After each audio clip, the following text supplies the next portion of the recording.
Hello everyone, आज हम discuss करेंगे ectopic pregnancy also known as eccyesis और ट्यूबल प्रेगनेंसी.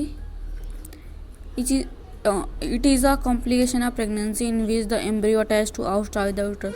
जिसमें क्या होता है, ये कॉम्प्लिकेशन है प्रेगनेंसी का जिसमें एम्ब्रियो जो होता है outside the uterine cavity attach होता है. And ectopic pregnancy occur when the fertilized egg attach itself in the place of other than inside the uterus. इसमें क्या होता है, ड्यूरिंग प्रेगनेंसी जो फर्टिलाइज एग होता है वो अपने आप ही अंदर की जगह पे बाहर अटैच्ड हो जाता है. ये इसमें डायग्राम में दिया हुआ क्लियरली. और फिर हम देखते हैं एटियोलॉजी क्या क्या होता है. Inflammation and scarring of fallopian tube. Inflammation हो गया है फैलोपियन ट्यूब में, या स्कार हो गया है, या ब्लॉकिंग हो गया है. इसकी वजह से from the previous medical condition, कोई मेडिकल कंडीशन हो गई, इन्फेक्शन हो गया, सर्जरी की वजह से. हार्मोनल फैक्टर हो सकता है, हार्मोन बहुत ज़्यादा सिक्रीट हो रहा है. जेनेटिक अबनॉर्मलिटीज़ हो सकती है, कंजेनाइटल अबनॉर्मलिटीज़ हो सकती है. कोई मेडिकल कंडीशन हो सकता है जो अफेक्ट करता है shape and size of condition of the fallopian tube and reproductive organ. जो भी रिप्रोडक्टिव आर्गन है उनका शेप साइज कंडीशन को अल्टर कर रहा है या अफेक्ट कर रहा है. रिस्क फैक्टर क्या हो सकता है, मैटरनल एज जो है 35 ईयर से ज़्यादा है. हिस्ट्री ऑफ पेल्विक सर्जरी, कोई पेल्विक सर्जरी की हिस्ट्री है, एब्डोमिनल सर्जरी है, या मल्टीपल अबॉर्शन हो चुका है. History of pelvic inflammatory disease, कोई पेल्विक इन्फ्लामेटरी डिसीज़ हुई है तो उसकी वजह से. हिस्ट्री ऑफ एंडोमेट्रियाइटिस, इन्फ्लामेशन हो गया है एंडोमेट्रियम में. Conception occur despite tubal ligation है इंट्रा यूट्राइन डिवाइस की वजह से. Conception aid by the fertilize drug are produce. Smoking हो गया. हिस्ट्री ऑफ एक्टोपिक प्रेगनेंसी, पहले से भी एक्टोपिक प्रेगनेंसी की हिस्ट्री रह चुकी है. History of sexual transmitted disease हो गया, गोनोरिया, क्लैमिडिया. इसकी वजह से having structural abnormalities in the fallopian makes it hard for the egg to travel.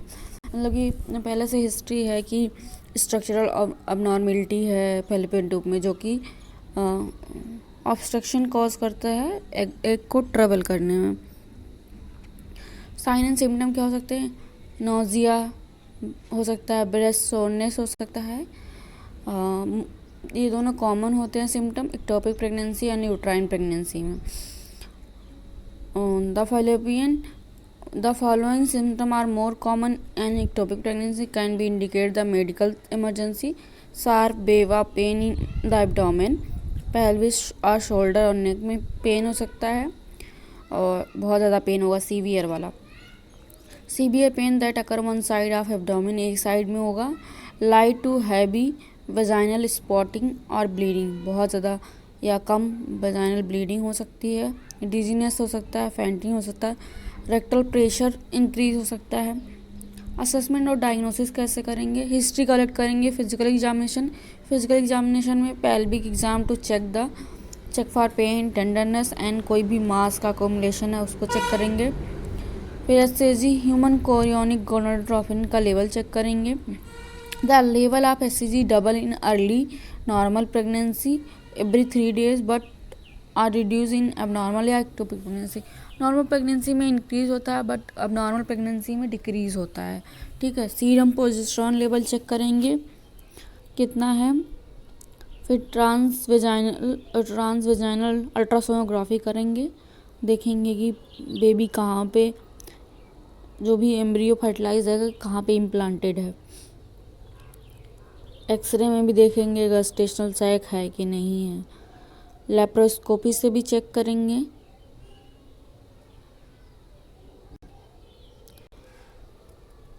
Collaboratory management क्या क्या करेंगे, फार्माकोलॉजिकल मैनेजमेंट करेंगे, मेथोट्रेक्सेट देंगे.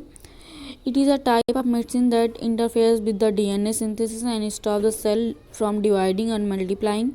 That can be used a way other than surgery to treat early और small unruptured ectopic pregnancy. जो भी small या अनरप्चर्ड या छोटा सा भी एम्ब्रियो है उसको हम अवॉइड करने में यूज़ कर सकते हैं. ट्रीटमेंट दे सकते हैं.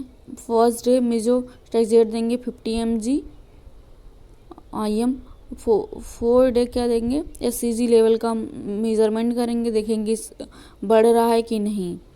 7 डे जो होता है मेज़रमेंट करेंगे SCG लेवल का, अगर डिक्लाइन हो रहा है तो फिर करेंगे, फिर चेक करेंगे सीरम SCG लेवल वीकली होना चाहिए, या if there is not been declined, और अगर कम नहीं हो रहा तो फिर दूसरा डोज देंगे मेथोट्रेक्सेट का 50 mg IM।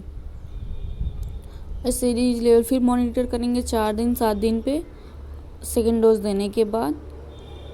फिर सर्जिकल मैनेजमेंट में many surgeon suggest removing the embryo and repairing the internal damage, this is procedure का लेप्रोटमी करेंगे।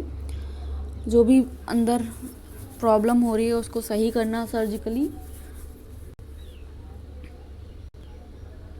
नर्सिंग मैनेजमेंट प्रोवाइड करेंगे। The most common complication is rupture with internal bleeding which may lead to hypovolemic shock. अगर internal bleeding बहुत ज़्यादा हो रही तो हाइपोवोल्मिक shock हो सकता है। Death from the rupture it is still lead to cause of death first trimester of pregnancy. Death भी हो सकती है फर्स्ट ट्राइमेस्टर ऑफ प्रेगनेंसी में। कॉम्प्लिकेशन हो रहा है rupture of internal bleeding which may lead to volemic shock, life threatening condition और death हो सकती है अगर हाइपोवोल्मिक शॉक हो जाएगा तो।